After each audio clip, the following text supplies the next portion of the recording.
Le grand rendez-vous européen avec Le Parisien et Aujourd'hui en France. Alexandre Carra. Bonjour à tous et joyeux Noël à tous. Un grand rendez-vous présenté avec Frédéric Gerchel du Parisien Aujourd'hui en France. Bonjour Dominique de Villepin. Bonjour. Joyeux Noël à vous. Et joyeux Noël à vous tous. Alors Dominique de Villepin, vous avez annoncé le 11 décembre votre candidature à la présidentielle, suscitant la surprise jusque dans votre propre troupe.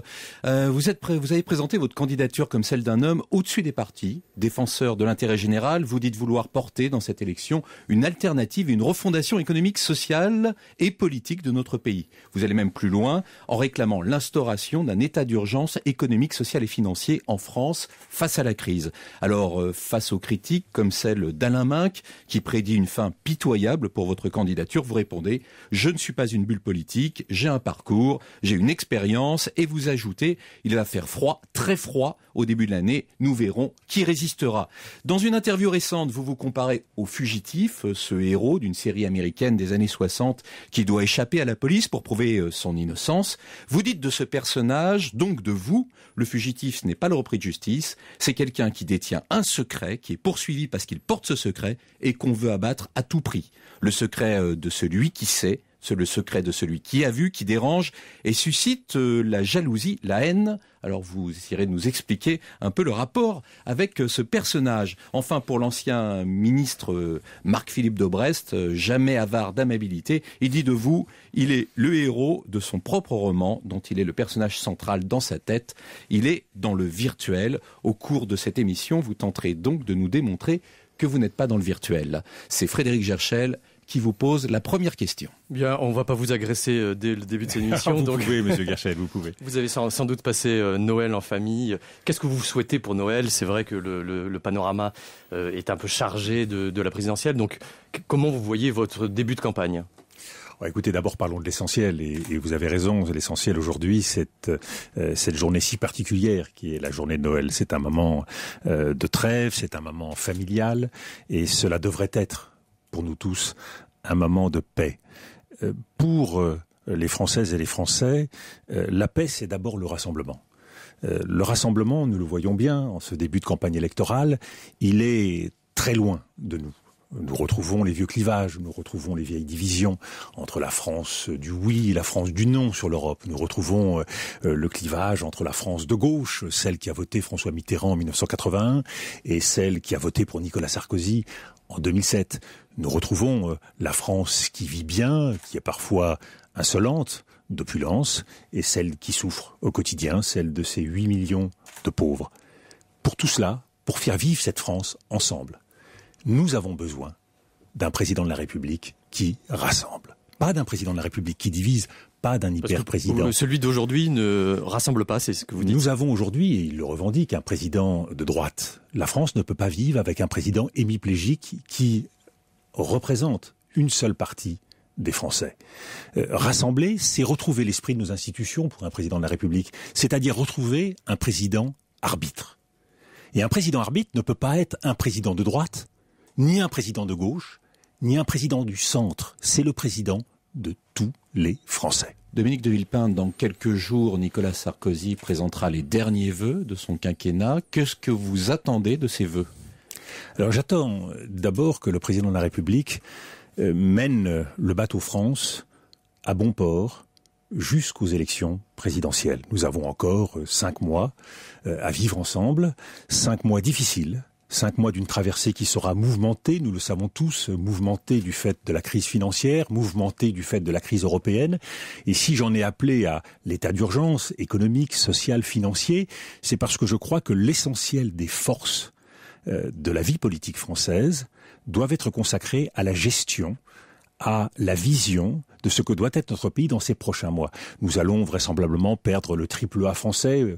La France a consacré beaucoup d'énergie sous la houlette du président de la République à essayer de maintenir ce triple A. Nous aurons vraisemblablement une sanction sur ce terrain. Vous l'attendez pour quand, vous qui connaissez un peu? Je ne fais pas de prédiction, mais nous savons tous que les marchés vont vraisemblablement continuer à spéculer contre la France dans les prochaines semaines et les prochains mois. Nous avons par ailleurs une mauvaise nouvelle, c'est l'entrée de la France en récession, un mauvais dernier trimestre, trimestre, les annonces d'un mauvais premier trimestre. Comment va-t-on faire face à tout cela? Et nous avons besoin, dès le début de l'année, de signaux forts pour montrer que les forces économiques, les forces politiques, les forces sociales de notre pays vont se retrouver sur un chemin qui va permettre de passer ce cap difficile. Nous allons revenir dans quelques minutes sur ce volet économique, mais j'aimerais d'abord vous demander, vous êtes là aujourd'hui, à 25 décembre, ça veut dire quoi? Ça veut dire que vous n'allez pas vous laisser de répit dans cette campagne électorale, vous avez l'intention de faire du 24 heures sur 24 pour exister, pour aller jusqu'au bout? Alors, aller jusqu'au bout, c'est l'évidence. Quand on est candidat à l'élection présidentielle, c'est parce qu'on porte en soi un message, on porte en soi une vision de la France, on porte en soi une ambition pour les Français. Donc, aller jusqu'au bout, c'est l'évidence. Mais c'est davantage pour être capable de convaincre les Français que la politique peut être différente. La politique, elle n'a pas vocation en permanence à être la chicaya, la guérilla entre les uns et les autres. Et ce qu'on attend aujourd'hui d'un homme politique, et encore plus d'un président de la République, c'est qu'il apporte des solutions. Ces solutions, elles existent, elles sont sur la table. Nous parlions d'économie, nous parlions de crise. Quand nous voyons la France menacée, eh bien, il est essentiel de défendre nos souverainetés, de dégager des marges de manœuvre. Pourquoi ne pas mettre sur la table un grand emprunt français qui permettrait de renationaliser la dette? Quand nous voyons aujourd'hui notre compétitivité en miettes, menacée, avec une perte de force industrielle pour notre pays, mais il faut apporter des réponses. Pourquoi ne pas abaisser le coût du travail? Pourquoi ne pas faire en sorte que la France puisse retrouver justement sur ces terrains? Et ça suppose un changement de fiscalité adapté. Donc il y a des réponses, il y a des solutions. Encore faut-il que le président de la République soit capable de mettre ensemble les bonnes solutions, celles qui sont préconisées par certains à droite, et puis celles qui sont préconisées par certains au centre ou à gauche. Être au-dessus des partis, c'est une nécessité aujourd'hui pour un président de la République. Alors avant de poursuivre sur le volet économique, je vous propose de revenir sur quelques questions d'actualité. Vous l'avez vu, il y a une grève en ce moment des agents aéroportuaires à Roissy. Ils ont reconduit cette grève.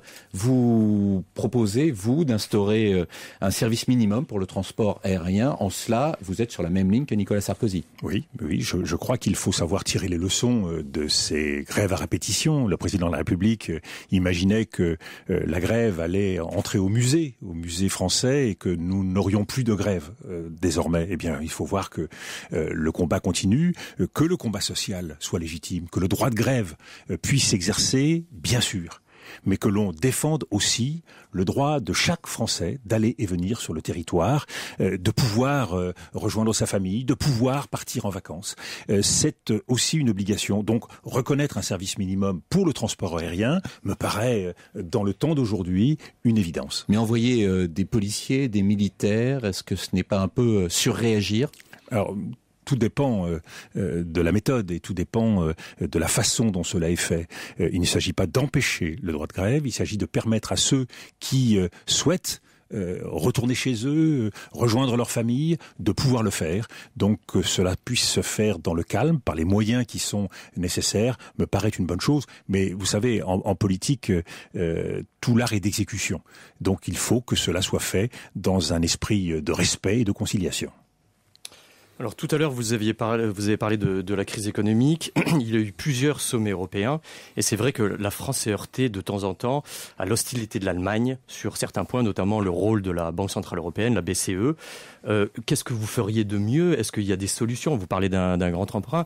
Est-ce que finalement le dialogue entre la France et l'Allemagne n'est pas arrivé à une sorte de terme?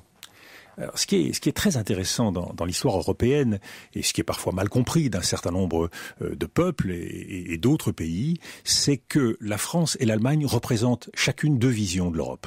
Deux parties de l'Europe, la France, chef de file de la plupart des pays du Sud, et l'Allemagne représentative d'une certaine autre conception que l'on retrouve dans les pays du Nord, voire dans les pays de l'Est. La capacité qu'a la France et l'Allemagne de dépasser les clivages habituels pour se retrouver ensemble sur une même ligne est essentiel pour débloquer les grandes questions européennes. On l'a vu en matière d'agriculture, on l'a vu sur les grandes crises européennes. Aujourd'hui, la France et l'Allemagne ne sont pas capables d'inventer la solution à la crise. Pourquoi? D'abord parce que la France est affaiblie. Et si la France est affaiblie, si elle n'est pas capable de peser dans la relation franco-allemande, eh bien, la réponse n'est qu'allemande. Or aujourd'hui, la réponse à la crise que nous voyons, c'est la réponse de l'Allemagne. Vous dites que les concessions qui ont été faites, c'est des concessions à l'Allemagne. Ce sont des concessions à l'Allemagne d'une France qui n'est pas capable de peser sur l'Allemagne pour arriver à une solution d'intérêt général.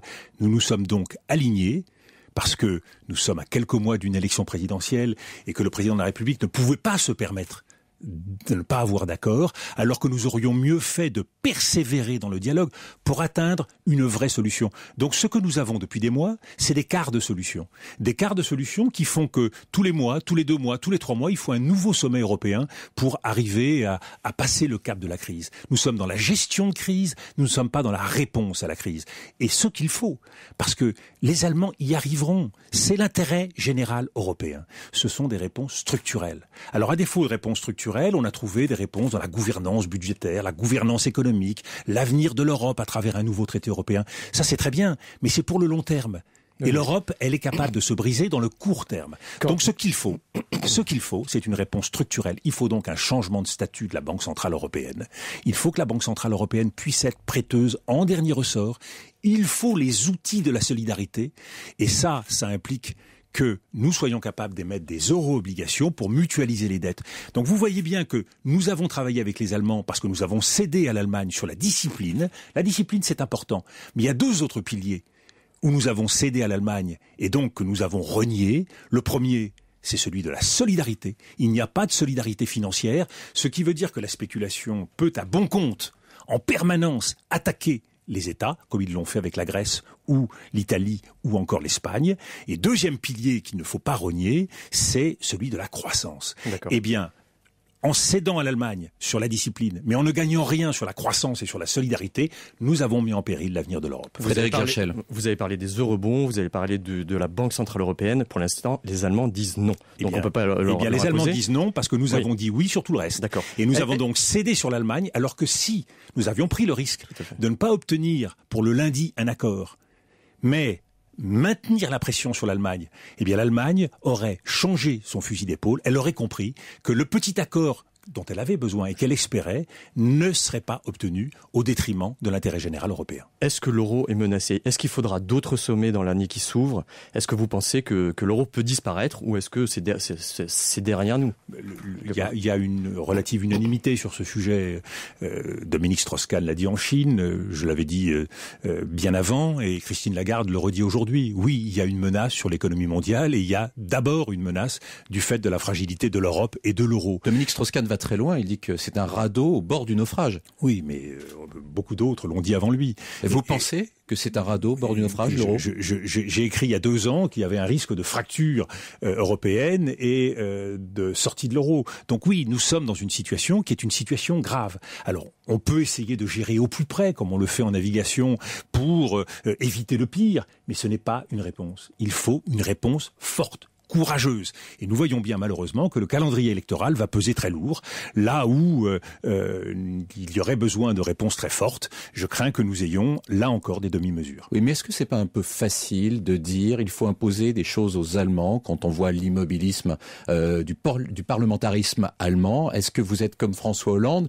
Vous dites il faudra renégocier les traités, mais comment on fait ? Comment concrètement on arrive à s'imposer aux partenaires allemands qui est paralysé par ces parlementaires?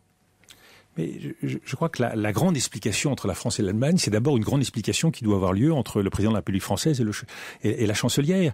Nicolas Sarkozy n'est pas à la hauteur ? Mais tout ça, mais c'est qu'il a cédé sur des choses qui sont importantes pour les Allemands pour obtenir un accord.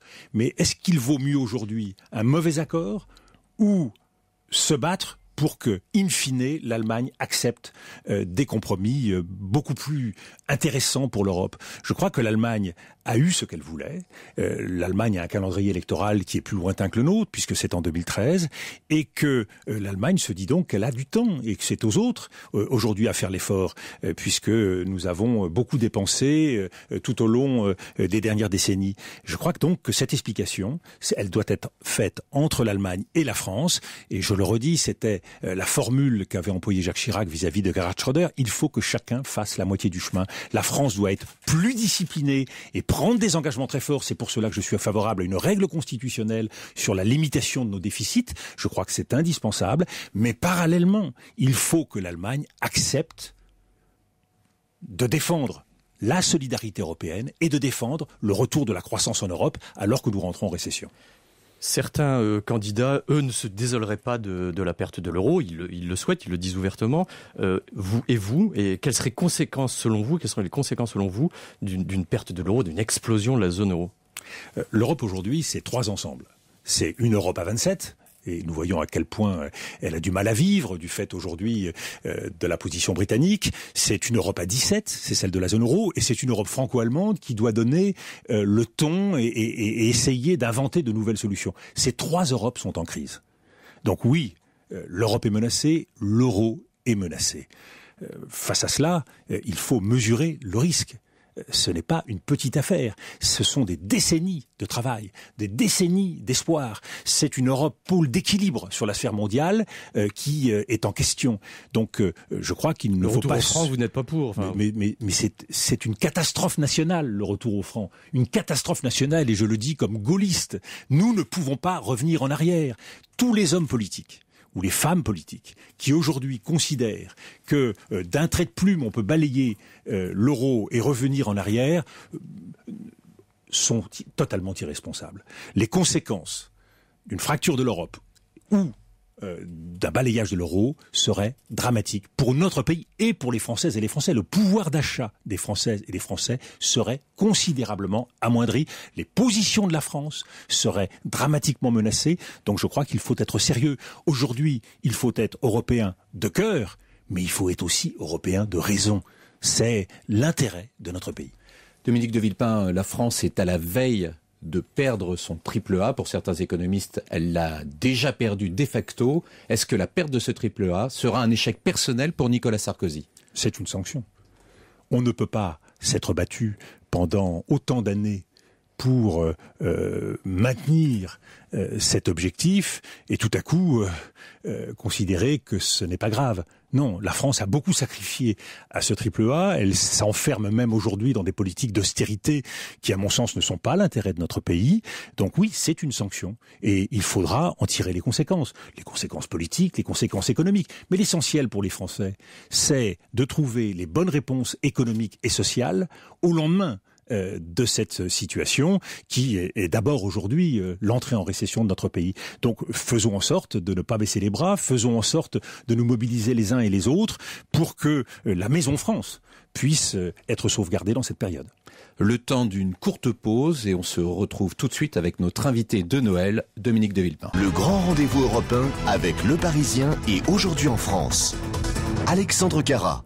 Retour à ce grand rendez-vous avec Frédéric Gerchel du Parisien Aujourd'hui en France. Et aujourd'hui, notre invité, Dominique de Villepin. Et cette fois, on va aborder la politique étrangère. Frédéric Gerchel. Oui, il se passe en Russie un phénomène assez incroyable. Il y a des manifestations dans les rues, 120 000 hier. L'ancien président Gorbatchev demande à Poutine de quitter le pouvoir. Alors, est-ce qu'on assiste à un printemps russe ?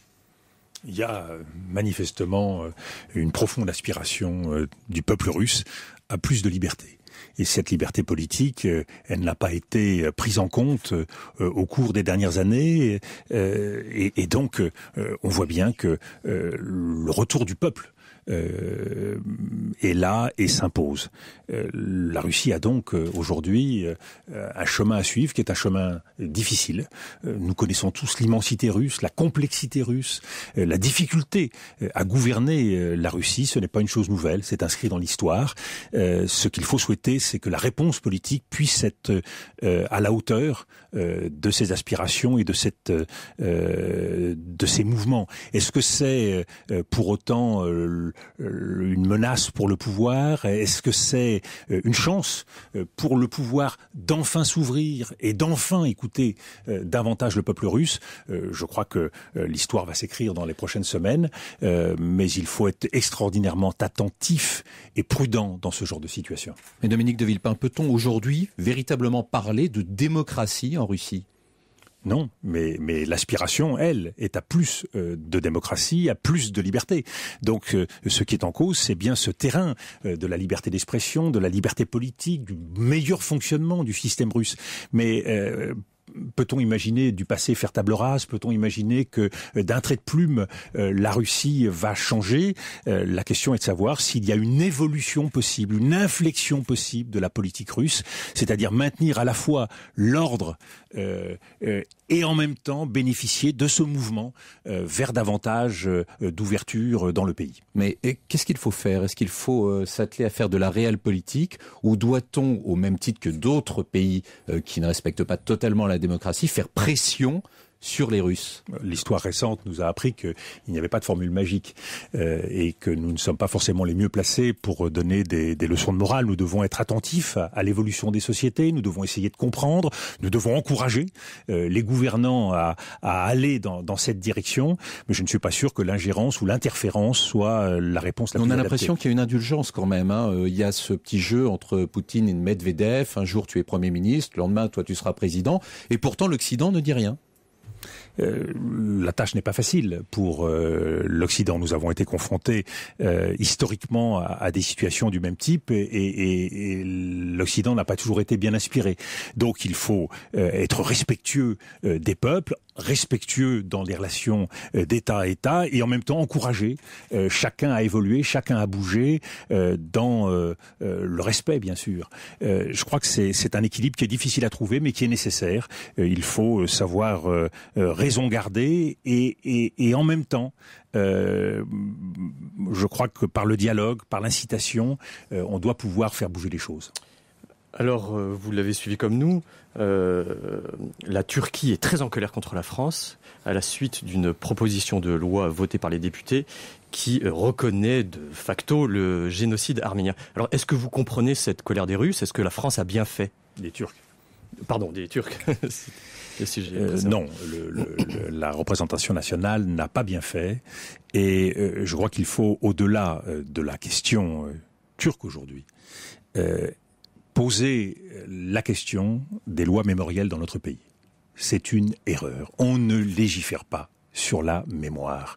Et chaque fois qu'on veut le faire, on fige les choses, on complique les relations avec certains États et on empêche même des évolutions naturelles de se faire. Il y a, depuis plusieurs années, j'ai été souvent en Turquie.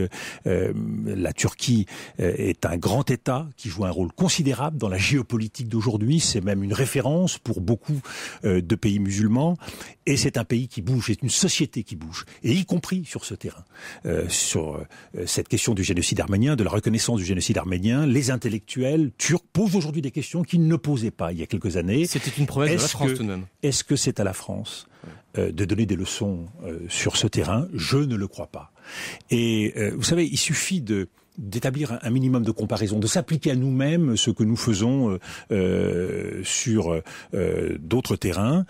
Est-ce que nous serions heureux que le Parlement algérien légifère sur la mémoire?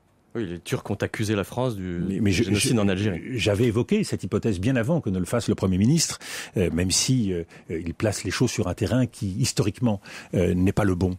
Je crois qu'il faut être extrêmement prudent. Et il faut surtout essayer de faire avancer les choses sur le bon terrain. Or, le terrain de la mémoire, ce n'est pas le terrain de la loi, et ce n'est pas le terrain de la sanction de la loi. Donc il n'est pas question de remettre en cause pour nous Français l'existence du génocide arménien. Il s'agit de savoir si nous faisons progresser les choses en légiférant sur ce terrain. Oui, mais Dominique de Villepin, ce n'est pas seulement une loi mémorielle, il s'agit de pénaliser la négation du génocide arménien. Est-ce que ça veut dire que pour vous, on a le droit aujourd'hui de nier ce génocide en France sans encourir de sanctions pénales? Mais vous savez, le domaine de l'histoire, c'est un domaine de questions. Et quand vous réfléchissez sur l'histoire, vous vous posez des questions. Oui, mais il y a des questions qu'on se pose plus. On ne se pose plus de questions désormais sur la Shoah, par exemple. Mais il y a des choses qui sont tranchées et qui sont pénalement réprimées par la loi. Oui, mais soyons extraordinairement prudents. Quand nous faisons ce genre de choses, qu'on ait pu, à travers la loi Guesso, agir sur le terrain de l'antisémitisme et du racisme à un moment où il y avait le risque de montée de l'antisémitisme et du racisme, c'est une chose. Vouloir l'appliquer à d'autres domaines de l'histoire, je crois que c'est extraordinairement dangereux. Et je crois qu'on ouvre ainsi des querelles, des batailles qui nous font régresser et non pas progresser et qui figent certaines évolutions des mentalités. La Turquie a un chemin à faire, a une réflexion à mener, un travail en conscience à mener, par le travail des historiens, de nos propres historiens, nous puissions contribuer à faire évoluer les choses. Très bien, que nous agissions sur le terrain politique avec des arrière-pensées qui, en cette période électorale, sont évidentes. Je crois que c'est très malsain et que c'est une erreur et je souhaite que on revienne sur de tels agissements. Alors il y a un autre pays qui inquiète dans la région, juste à côté de la Turquie, c'est la Syrie. On voit là que certains déserteurs appuient la rébellion. Au niveau de l'ONU, c'est un petit peu bloqué. Alors, le sentiment du grand public, c'est de se dire, on a fait beaucoup pour la Libye, mais pour la Syrie, on ne fait pas grand-chose. Est-ce que c'est un sentiment que vous partagez ? La situation géopolitique de la Syrie n'est pas celle de la Libye. Il suffit de regarder quels sont les voisins de la Syrie pour se rendre compte à quel point il y a une imbrication, une complexité qui touche au dossier du Proche-Orient, la relation avec Israël, qui touche à la proximité de l'Iran, aux voisins libanais. Il y a là un écheveau d'une extraordinaire complexité qui rend une intervention extrêmement délicate. Ça ne veut pas dire que nous ne pouvons rien faire. Bien sûr, la communauté internationale doit se mobiliser et cela passe d'abord par un travail fait auprès de ceux qui aujourd'hui bloquent une telle résolution dans le cadre international et je pense à la Chine et à la Russie. Donc qu'il y ait un travail très fort, qu'il y ait des sanctions qui soient prises unilatéralement par les pays européens, que nous donnions l'exemple. Ceci me paraît tout à fait important, que nous nous rapprochions davantage de tous ceux qui se mobilisent au sein de l'opposition syrienne pour agir en concertation, pour faciliter leur action. Tout cela me paraît aller dans le bon sens.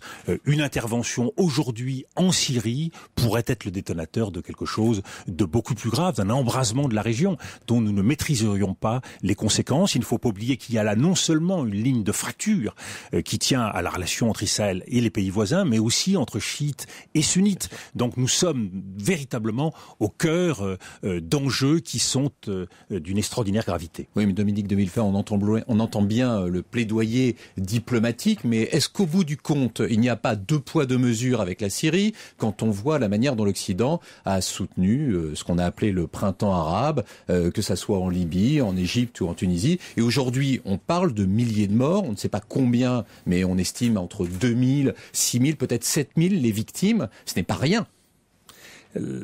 L'action internationale doit toujours partir de la réalité. Et les situations sont différentes.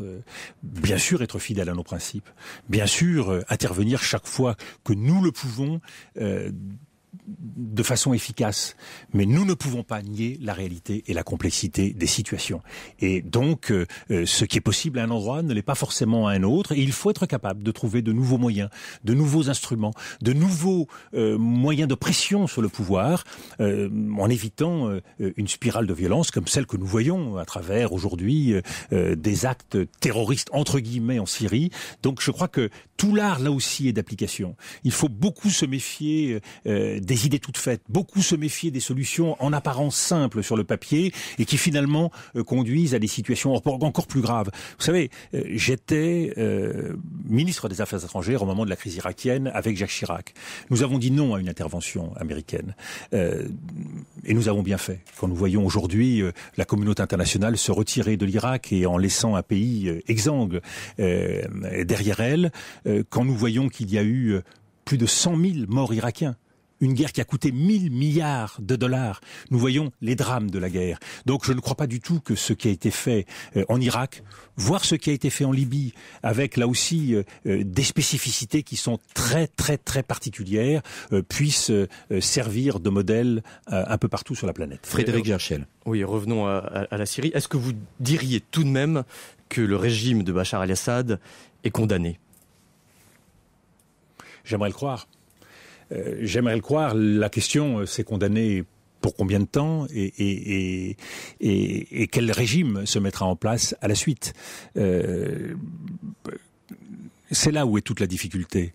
Faire en sorte de multiplier les pressions sur un régime qui se bat avec des appuis régionaux, en jouant de la politique du pire, parce que je crois que c'est un régime qui se sent tellement menacé qu'il est capable d'utiliser tous les leviers, tous les moyens de la déstabilisation au détriment de l'équilibre régional. Et c'est là où il faut être capable de réfléchir froidement, être capable d'avoir le temps d'avance qui est indispensable pour ne pas être en permanence instrumentalisé, manipulé sur ce terrain. Et il faut le faire dans la concertation étroite avec nos différents partenaires, nos partenaires régionaux, parce que bien évidemment, au premier chef, ce sont les pays de la région qui sont concernés, qui sont impliqués, et de ce point de vue, nous devons être capables de parler avec tout le monde. Nous avons, dans le passé, trop souvent choisi d'éviter le dialogue avec X ou avec Y. Dans le cas présent, nous devons parler avec tout le monde parce qu'il y a un intérêt à défendre, un intérêt collectif à défendre. Vous avez dit tout à l'heure, faisons attention à ce qui va se passer après. Est-ce que quand vous regardez les printemps arabes en Tunisie, en Égypte, en Libye, voilà, on sent qu'il y a une tentation islamiste. Est-ce que ça vous inquiète ? La question de l'avenir de ces différents États concerne au premier chef ces pays eux-mêmes. Et puis l'histoire n'est pas toujours maîtrisable. L'histoire passe par des situations qui peuvent être différentes. Donc ce n'est pas à nous à contrôler, à régenter l'évolution de ces États. Qu'il y ait aujourd'hui des tentations, qu'il y ait des risques, oui. Que nous soyons capables d'infléchir, que nous soyons capables d'encourager ces États vers plus de stabilité, vers la démocratie et vers l'ouverture, j'en suis convaincu. Et c'est là où je pense que cette Europe en crise d'aujourd'hui ne fait pas son travail, pas plus que les États-Unis, tout aussi en crise. Cette Europe a tentation aujourd'hui de se replier sur elle-même. Elle n'accompagne pas suffisamment, elle n'est pas suffisamment proposante vis-à-vis des États de ces régions, qui risquent alors, du fait des difficultés économiques et sociales, encore plus de se tourner vers une radicalisation et un islamisme dur. Si nous voulons que ces pays trouvent leur équilibre, si nous voulons que ces printemps aille dans le sens de la liberté, eh bien il faut que notre offre économique, notre offre sociale, notre accompagnement soit à la hauteur des enjeux. Or aujourd'hui, notre action sur ce terrain, notre action européenne sur ce terrain est encore très maigrelette, très insuffisante. Et donc oui, il y a une part d'aventure dans un certain nombre de ces États, il y a une part d'inconnu. Et j'aimerais que cette part d'inconnu puisse être réduite par davantage de présence, davantage d'énergie, davantage de dynamisme dans les relations et dans les partenariats que nous sommes capables de proposer à ces États. Dominique de Villepin, vous parliez justement tout à l'heure de prudence diplomatique vis-à-vis de la Syrie, mais aujourd'hui, quand on voit ce qui se passe en Égypte, où de nouveau il y a des hommes et des femmes qui tombent sur la place Tahrir, où on a le sentiment qu'on est peut-être à la veille d'un coup d'État militaire, où on a le sentiment que ce printemps arabe devient un hiver arabe, qu'est-ce que peut faire aujourd'hui l'Occident concrètement pour soutenir la démocratie en Égypte ? Alors, il y a deux choses très différentes. Nous l'avons vécu nous-mêmes avec notre propre révolution. La révolution de 89, elle ne s'est pas arrêtée comme ça. Et on sait dans quelles mains elle a terminé.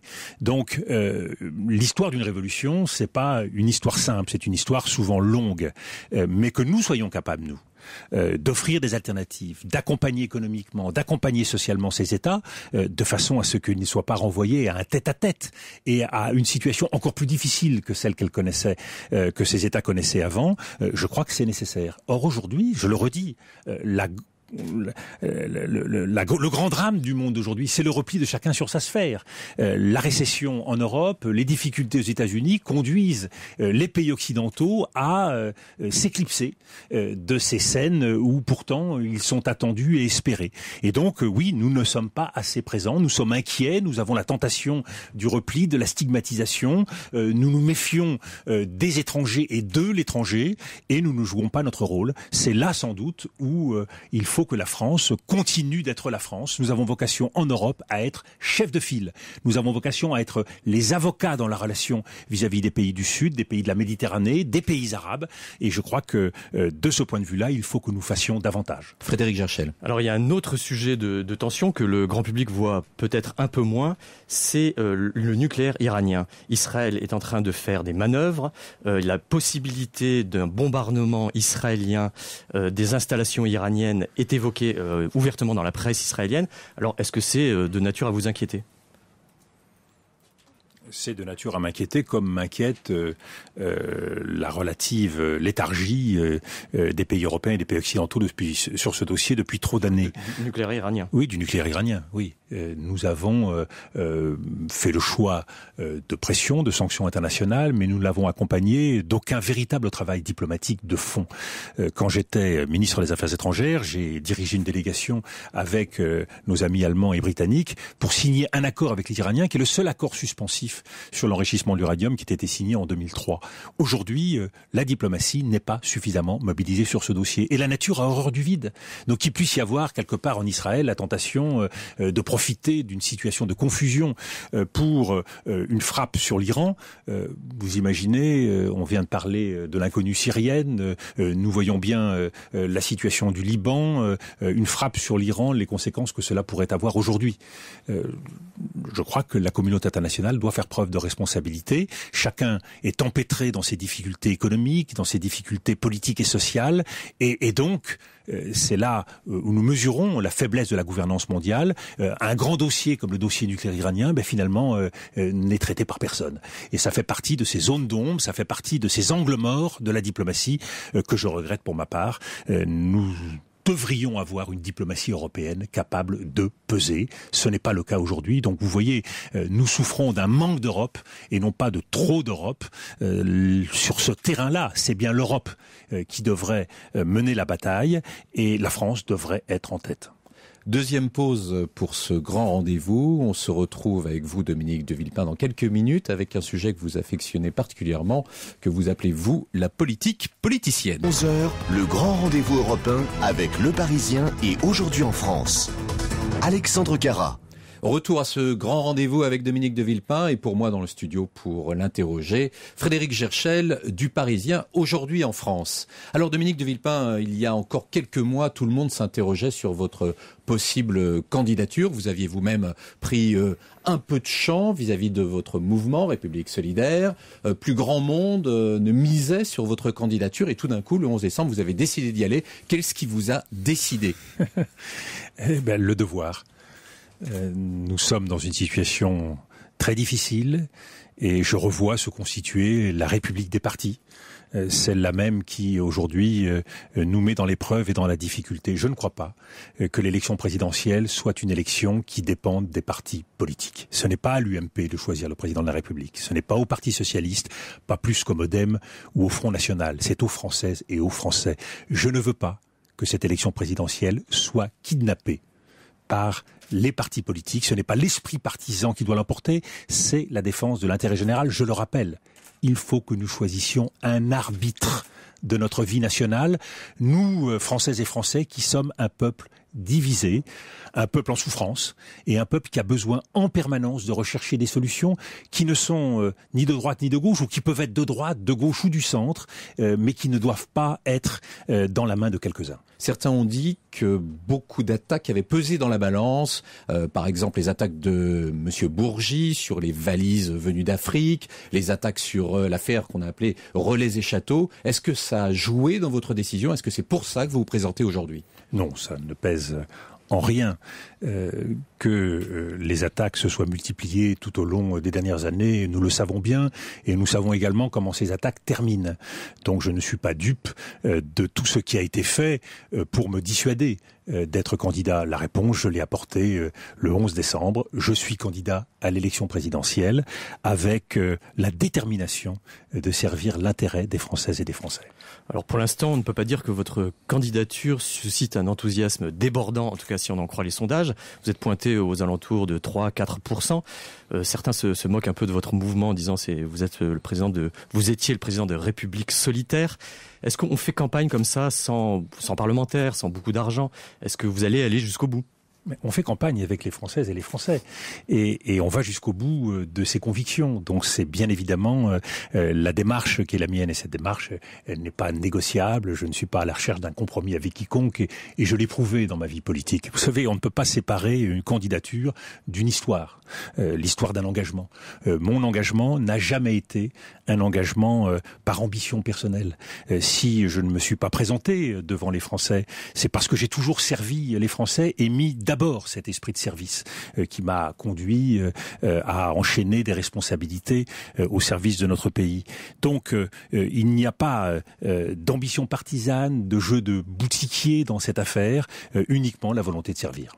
Ce qu'on appelle, entre guillemets, les petits candidats, Christine Boutin, par exemple, ou Marine Le Pen, cherchent leur signature, c'est la course aux signatures. L'une a saisi le Conseil d'État, l'autre le Conseil constitutionnel. Est-ce que vous allez joindre à cet effort pour obtenir vos signatures, ou est-ce que, d'ores et déjà, vous pouvez nous dire que vous avez les promesses de ces 500 signatures? Les choses avancent sur tous les fronts, et vous savez, la décision, elle est dans la main des Françaises et des Français. J'ai écrit à l'ensemble des maires de France. Je crois que la démocratie, c'est de permettre à tous ceux qui ont quelque chose à dire, qui ont une expérience à apporter au débat politique. Donc je crois que la démocratie, c'est de pouvoir justement permettre à ceux-là d'être candidats. Et j'ai parfaitement confiance dans la capacité... Oui, non, mais là, vous dites la démocratie, mais est-ce que vous allez les obtenir? Est-ce que vous avez des promesses? Mais j'ai parfaitement confiance dans la capacité que nous avons au cours des prochaines semaines de rassembler plus de 500 signatures et de mobiliser les moyens nécessaires pour une campagne. D'ores et déjà, croyez-moi, la mobilisation se fait très fortement et très rapidement.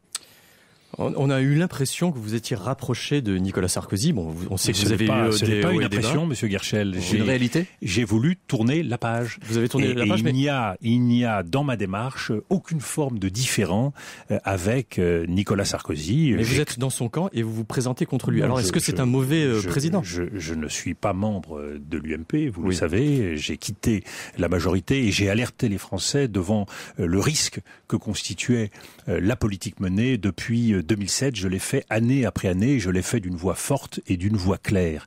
Je n'ai donc jamais caché quelles étaient les convictions ou les inquiétudes qui étaient les miennes. Mais ne mélangeons pas les choses. Il y a les relations personnelles qui existent d'un côté. J'ai tourné la page, j'ai pardonné. Les relations sont bonnes. J'ai pardonné à Nicolas Sarkozy les accusations fausses qui ont été celles portées contre moi pendant de très nombreuses années. Et la justice, je le rappelle, par 2 fois, a dit ma totale innocence.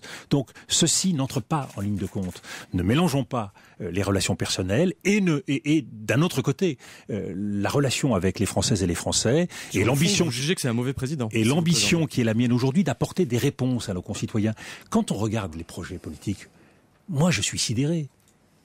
Quel parti, quel candidat porte aujourd'hui un projet de refondation politique? Quand je dis qu'il nous faut un gouvernement resserré d'une dizaine de ministres, quand je dis qu'il nous faut 8 grandes régions capables de porter l'ambition française en Europe et dans le monde, quand je dis qu'il faut mettre fin définitivement au cumul des mandats, quand je dis qu'il faut réduire le nombre de nos parlementaires et introduire une part de proportionnel dans notre scrutin, je dis clairement la nécessité d'une refondation politique. C'est quoi la refondation politique? C'est mettre la politique au service des Français et non pas au service des partis. Et cette ambition-là, c'est par référendum. C'est dans la main des Français que je souhaite mettre cette responsabilité. C'est par référendum que ces mesures seront adoptées dès l'élection présidentielle, dans les semaines qui suivront, parce que je crois qu'une représentation nationale, quelle qu'elle soit, ne serait pas capable de prendre elle-même de telles décisions. Donc vous voyez bien qu'il y a un projet, qu'il y a une vision, et c'est toute l'expérience qui est la mienne que je souhaite mettre au service de cette vision. Si je vous ai bien entendu, vous pensez que Nicolas Sarkozy n'est pas le président de tous les Français, mais un président au service d'un parti. Mais c'est lui-même qui est resté le président de l'UMP. Quel est le nom du président de l'UMP aujourd'hui? Monsieur Alexandre Carra. Je vous écoute. Voilà, il n'y en a pas. Il n'y en a pas, pourquoi? Parce que c'est le président de la République qui fait les réunions de l'UMP à l'Élysée de façon régulière. Il y a un secrétaire général qui s'appelle Jean-François Copé. Oui, un secrétaire général. Oui. Mais voilà, le président de la République est aussi de facto le président d'un grand parti politique. Il ne se cache pas d'être un président de droite. Je crois que nous n'avons pas besoin d'un président de droite ou de gauche. Nous avons besoin d'un président de tous les Français. Comment vous jugez le programme de François Hollande? Est-ce qu'il vous paraît cohérent? Est-ce que vous trouvez qu'il fait un bon début de campagne? Ce qui m'inquiète dans le projet socialiste aujourd'hui, c'est que ce projet est très largement un projet de retour en arrière. Dans la vie d'une nation, on ne revient pas en arrière. On avance, on s'adapte à des situations nouvelles, revenir en arrière sur les retraites, revenir en arrière sur le nucléaire, revenir en arrière sur la formation des enseignants ou sur la gestion de l'État. Je ne crois pas que cela constitue un programme. C'est un bon programme de nostalgie pour ceux qui aiment ces parfums-là. Ce n'est pas un bon programme pour la France. La France, elle doit aller de l'avant, elle doit trouver des réponses à une situation économique difficile en matière de compétitivité, elle doit trouver des réponses en liaison avec l'Europe. Ce sont des solutions dont les Français ont besoin. Et quand je dis solution, c'est vrai dans le cadre d'une grande réforme fiscale, c'est vrai dans le cadre d'une grande réforme dans le domaine de l'emploi. Il y a des solutions. Pourquoi ne pas les mettre en œuvre? Prenez l'exemple de l'emploi. Nous savons tous que le chômage va augmenter dans les prochains mois. Nous avons vu les méfaits d'une politique à contre-cycle. C'était le cas de la politique d'exonération concernant les heures de travail supplémentaires. Eh bien, faisons en sorte de mettre l'ensemble de notre capacité d'exonération de charges sur les nouveaux emplois créés en CDI. Donc il y a des réponses dans les différents secteurs. Encore faut-il être mobilisé pour les mettre en œuvre sans idéologie. C'est l'idéologie, la volonté d'appliquer le programme d'un parti politique qui aujourd'hui est un problème pour les Français. Regardez les blocages de la politique de sécurité. Nous n'avons pas marqué de point sur le terrain de la sécurité au cours des dernières années, tout simplement parce que l'idéologie de droite s'est cantonnée à des réponses de droite, là où le pragmatisme aurait dû nous conduire à utiliser toute la gamme des réponses possibles sur le terrain de la sécurité. Vous êtes de droite ou de gauche, Dominique de Villepin? Je suis au-dessus des partis. Nous ne sommes pas dans un temps de droite ou de gauche. La France de François Mitterrand, comme la France de Jacques Chirac ou de Nicolas Sarkozy, doivent aujourd'hui avancer ensemble. Vous savez, dans la crise, les Français souffrent. Alors, et il n'y a pas dans cette souffrance des Français de droite ou de gauche. Dominique de Villepin, vous êtes au-dessus des partis, mais alors, imaginons demain que vous êtes élu président de la République. Comment vous faites? Avec quelle majorité parlementaire? Et puis vous nommez qui comme Premier ministre? François Bayrou, François Hollande, Marine Le Pen, vous apportez vous-même la réponse. L'élection présidentielle, c'est l'élection d'un président de la République. Cette élection, elle est suivie d'élections législatives qui déterminent une majorité parlementaire. Le président de la République, arbitre de la nation, choisit à partir de là, celui ou celle qui est le plus capable de rassembler les Français et d'agir pour les Français. Ça, c'est le retour des régimes des partis. Avec un président de la République, arbitre. Non, la République des partis, c'est quand les partis s'installent non seulement au Parlement, non seulement à Matignon, mais aussi à l'Élysée. La République des partis ne doit pas dominer à l'Élysée. La présidence de la République doit être une présidence arbitre, que le président prenne celui qui rassemble le plus les Français, celui qui est le mieux placé pour agir. Et croyez-moi, quand vous prenez les personnalités de droite, de gauche ou du centre, eh bien, il n'y a pas légion de bons premiers ministres possibles. Alors on me dit, mais d'autres disent cela. Je regrette. Nous ne disons pas la même chose. Quand François Bayrou parle d'union nationale ou quand il parle de rassemblement autour du centre. Moi, je ne propose pas de nommer Marielle de Sarnez Premier ministre ou M. Rochefort ministre de l'économie et M. Benamias ministre de l'environnement. Je ne crois pas que ce soit autour du centre, de la droite ou de la gauche que doivent se constituer le rassemblement. C'est avec la droite, avec le centre et avec la gauche que ce rassemblement doit se constituer et le président doit être l'arbitre entre ces différentes forces et non pas être partie prenante, le représentant d'une de ces forces. Une dernière question, Frédéric Jarchel. Oui, alors on va sauter un peu du coq à l'âne. Vous avez vu ce qui se passe au Paris Saint-Germain, où de grandes vedettes, je ne sais pas si vous aimez le foot, de grandes vedettes arrivent, un entraîneur italien très connu, bientôt David Beckham peut-être. Est-ce que cette arrivée d'argent massif dans le foot français, ça vous plaît ou pas ? Non, ça ne me plaît pas plus que cela, et même pas du tout. Et je ne crois pas qu'il faille confondre le sport avec le vedettariat, le mannequinat ou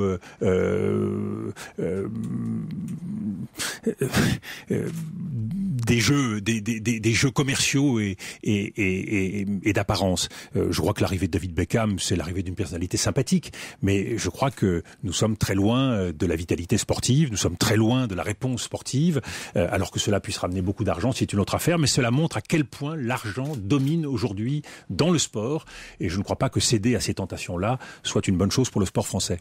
Dominique de Villepin, merci d'être venu. Merci pour ce à vous. Grand rendez-vous en ce et jour puis, de Noël. Joyeux Noël aux Françaises et aux Français. Merci à Frédéric Gerchel Merci. du Parisien aujourd'hui en France. Et joyeux Noël à tous. Merci de nous avoir suivis.